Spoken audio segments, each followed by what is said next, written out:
Paz e graça a todos, queridos, que Deus abençoe cada um, em nome de Jesus. Os irmãos sabem que aqui o nosso objetivo é estar pregando a palavra do Senhor, estar ensinando e compartilhando com cada um de vocês a palavra do Senhor, que é um motivo maior, o motivo o maior de nós estarmos aqui é de estar com certeza dando ensino, pregando a palavra, para que a palavra de Deus seja luz para o seu caminho e lâmpada para os seus pés. Amém? Então nós vamos aqui passar um pouco da palavra de Deus, para que cada um de nós podamos estar cada vez mais inteirado na palavra de Deus. Amém? Vamos então aqui abrir a palavra do Senhor em Salmo 130, no Salmo 130, para que nós podemos expor um pouco da palavra do Senhor, resumidamente.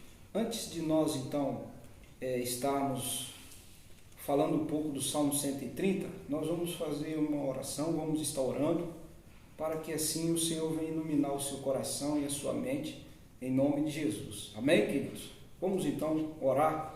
Deus Pai Todo-Poderoso, Criador dos céus e da terra, é no nome de Jesus Cristo, ó Deus, do Teu Filho amado, que aqui estamos pela Tua graça, Tua misericórdia, que o Senhor venha ao nosso encontro, abençoando a nossa vida, e todos aqueles que estão assistindo, que venha a ser impactado pelo poder da palavra do Senhor, venha a ser uma bênção à vida de cada um neste momento, para a glória do Senhor Jesus. O Senhor venha fazer uma grande obra através do Espírito do Senhor, em nome de Jesus. Amém, queridos?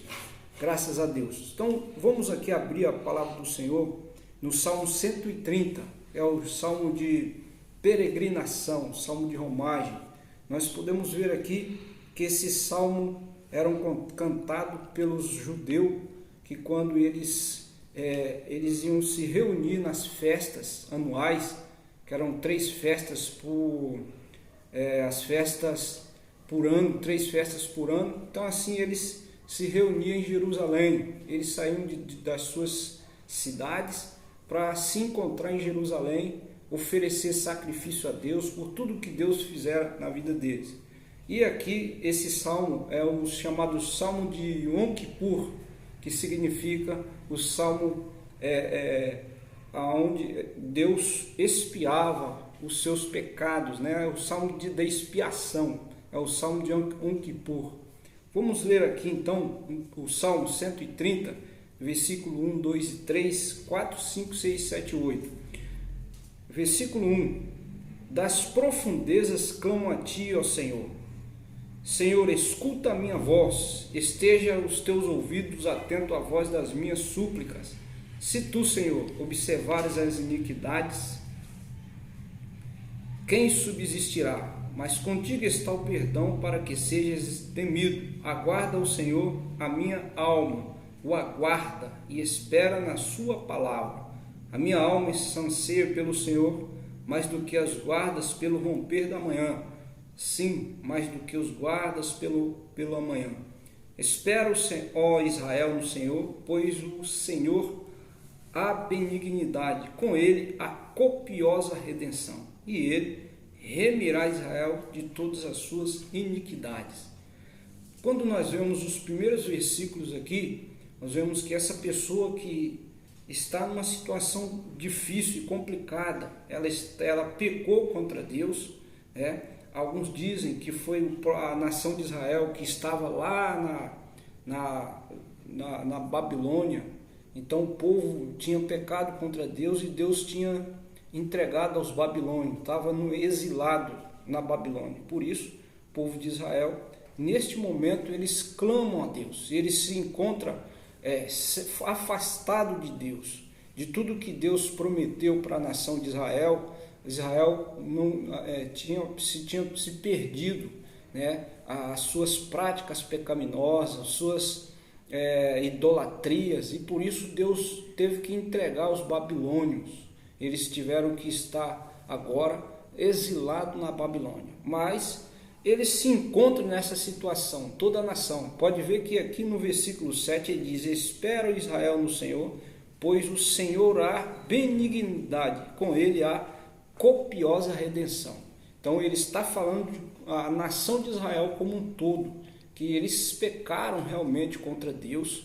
Então tudo aquilo que Deus prometeu para eles, muitas coisas eles não alcançaram pela sua desobediência ao Senhor.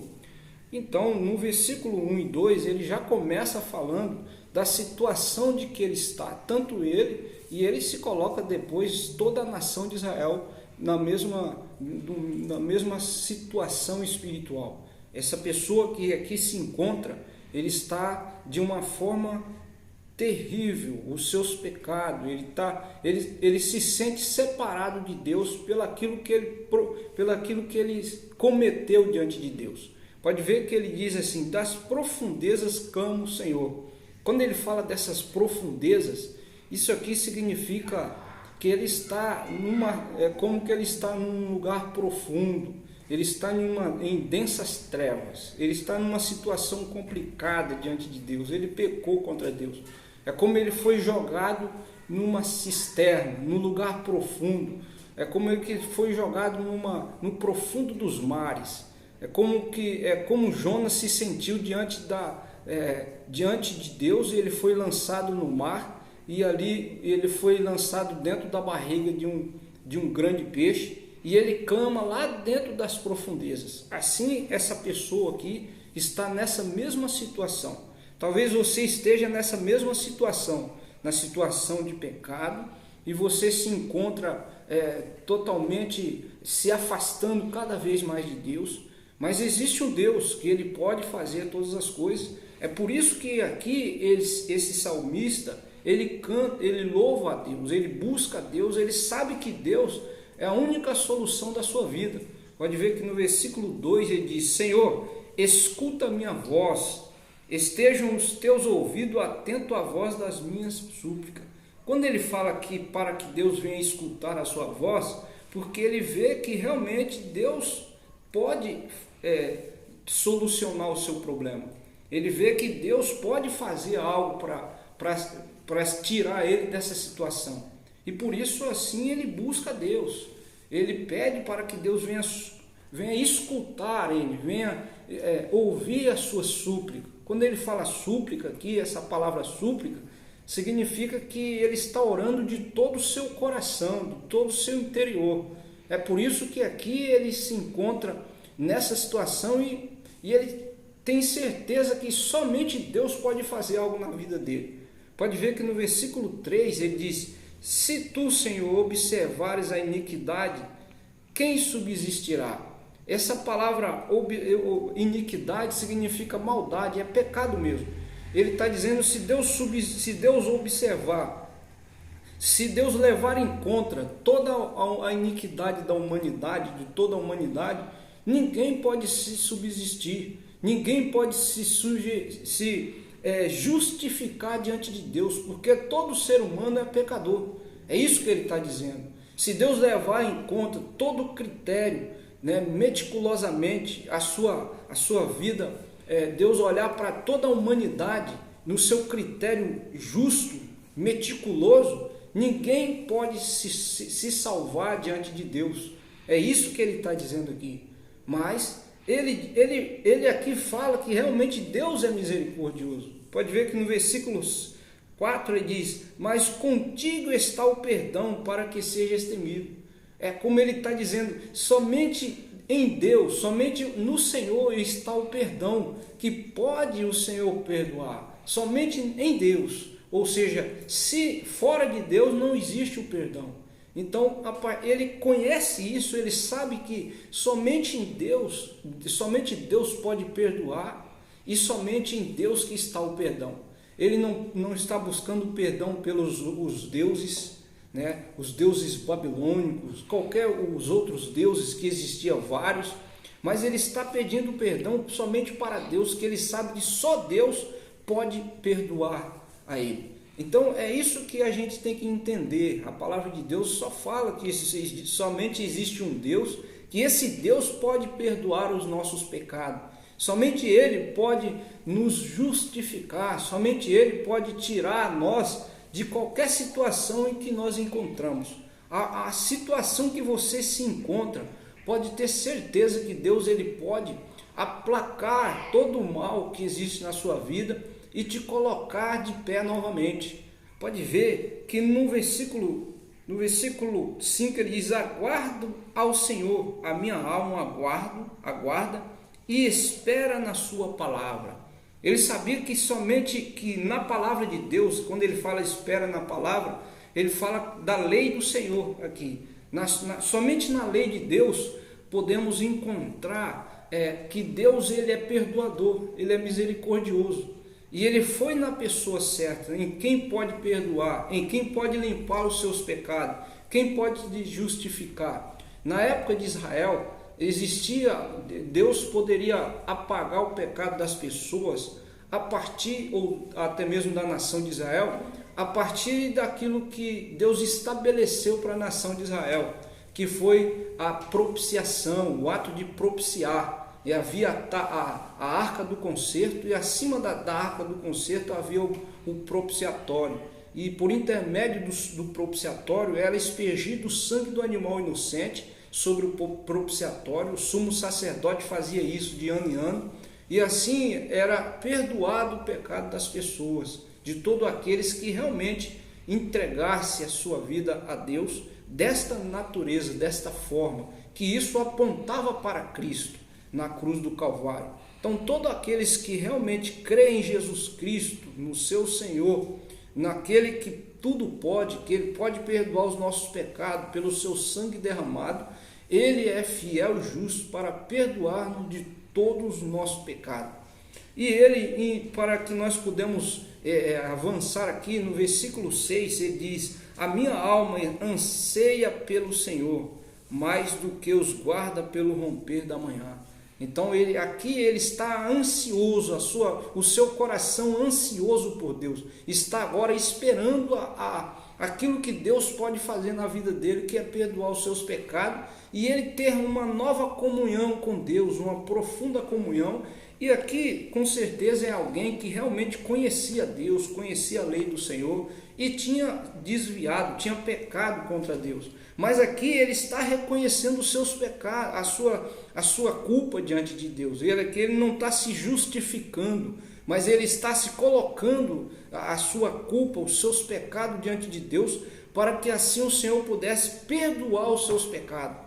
É isso que nós devemos fazer. Nós às vezes, muitas das vezes eu vejo muitas pessoas até confessando os seus pecados diante de Deus, mas ele até tenta se justificar e dizer: eu pequei por causa de fulano, de Beltrano. Mas essa pessoa aqui no Salmo 130, ele não está fazendo isso. Ele está apenas colocando a sua culpa, os seus problemas diante de Deus, que somente Deus pode resolver. E por isso que ele diz: a minha alma, meu coração anseia pelo Senhor. Eu anseio de ter de volta Deus em comunhão comigo. Eu tenho que sentir isso, eu tenho que sentir esse toque de perdão do Senhor.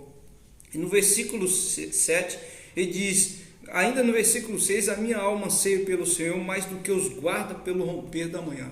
Assim como naquela época tinham os guardas, que eram os vigias de noite, que eles ficavam sob as muralhas de Jerusalém, vigiando. E eles ansiavam para ver o dia amanhecer, né? O raiar do sol. Então assim também somos nós.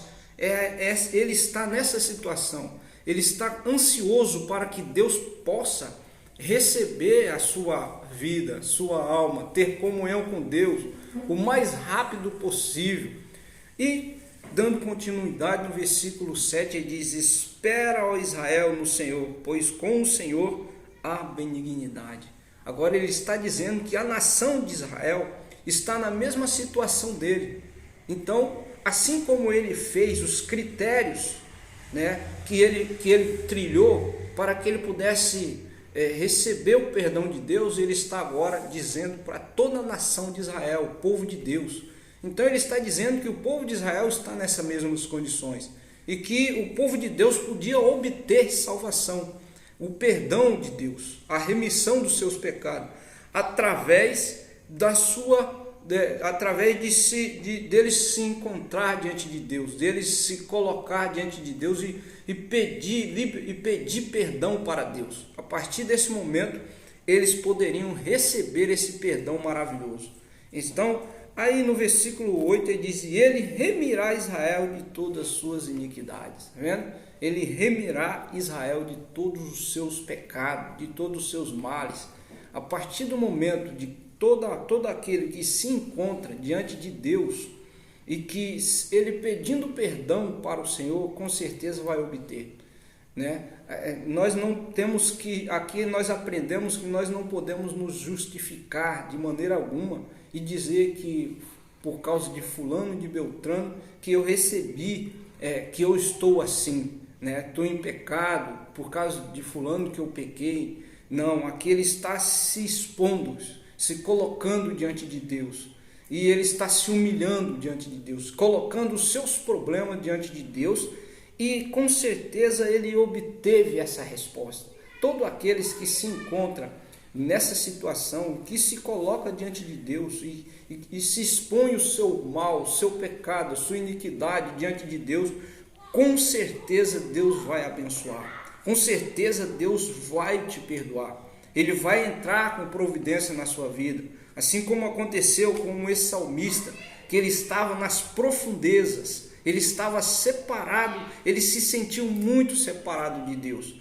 mas ele viu que em Deus, somente em Deus há perdão, somente em Deus há uma solução para a nossa vida. Não existe outra solução a não ser Deus, o caminho do Senhor. Por isso que Jesus fala: eu sou o caminho, verdade e vida. Ninguém pode vir ao Pai senão por mim. A partir do momento que nós nos arrepender dos nossos pecados, com certeza Deus nos trará uma grande vitória para a glória do Senhor. Então, esse mal que ele se colocou diante de Deus foi para a glória de Deus, para o nome do Senhor ser glorificado, né, a partir deste momento, porque ele diz no versículo 3: se tu, Senhor, observares a iniquidade, quem subsistirá? Mas contigo está o perdão, para que sejas temido. Somente em Deus está o perdão. Aguarda o Senhor a minha alma, aguarda e espera na sua palavra. Tá vendo? Ele conhecia a palavra de Deus, sabia que somente Deus podia perdoar, e ele lançou os seus problemas diante de Deus, e o Senhor o perdoou, o Senhor o abençoou. Todos aqueles que chegam desta forma diante de Deus, com certeza o Senhor te abençoará. Amém, queridos? Que Deus abençoe a sua vida poderosamente, que o Senhor continua fazendo uma grande obra na sua vida, em nome de Jesus. E Deus abençoe a todos, em nome do Senhor. Graça e paz a todos.